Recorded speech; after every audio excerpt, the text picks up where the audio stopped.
In this video, I'm going to be presenting our procedure for a routine cataract case. So we're starting with two paracenteses to the right and to the left, and then filling the AC with a dispersive viscoelastic, in this case HPMC.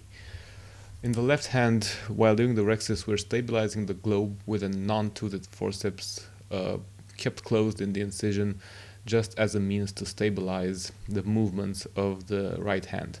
With the right hand, we're holding a cystitome and we're directly incising the capsule and then leading the capsule to create a CCC roughly 5.5 millimeters in size, centered on the visual axis and limbus at the same time.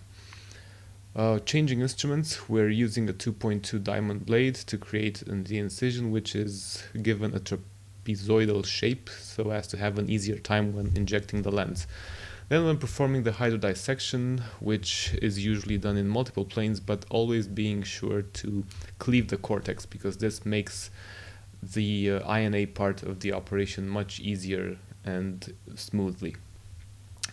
Then we're inserting the probe with any kind of chopper in the left hand, and we're aspirating the cortex that's lying over the nucleus so as to have a better view when inserting the chopper to perform the initial maneuver of horizontal chopping.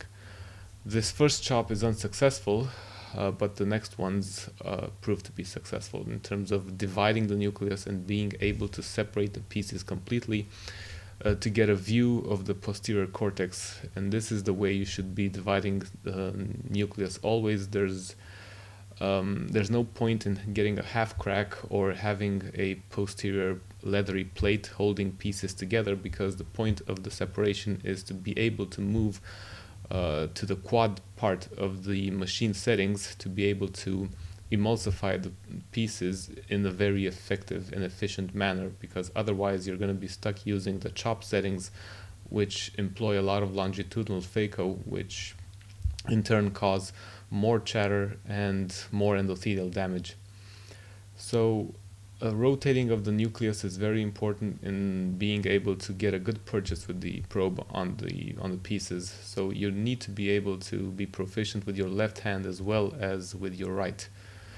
Usually when doing the quad part of the procedure, we want to leave the epinucleus alone to be able to aspirate it in one whole piece at the end, because this also provides support for the capsule, so you're always sure you're not engaging or getting close to the capsule during the quad part of the procedure.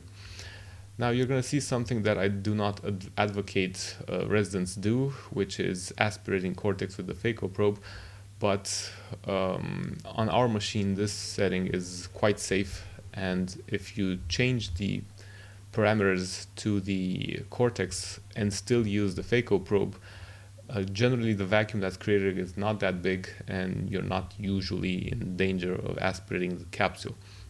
We've switched to INA bimanual technique handpieces, and generally you want to do this from both sides, but also in this video something I don't advise residents do is aspirate subincisional cortex with the aspiration handpiece.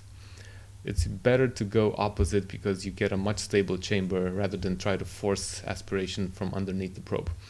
Now we're using a preloaded IOL under hydroimplantation, and with a twist of the hand, the trailing haptic easily follows and goes inside the bag with a bit of manipulation. And then, since there's no viscoelastic to aspirate, the surgery is basically done. We just need to check incision integrity and the final antibiotic. Thanks for watching.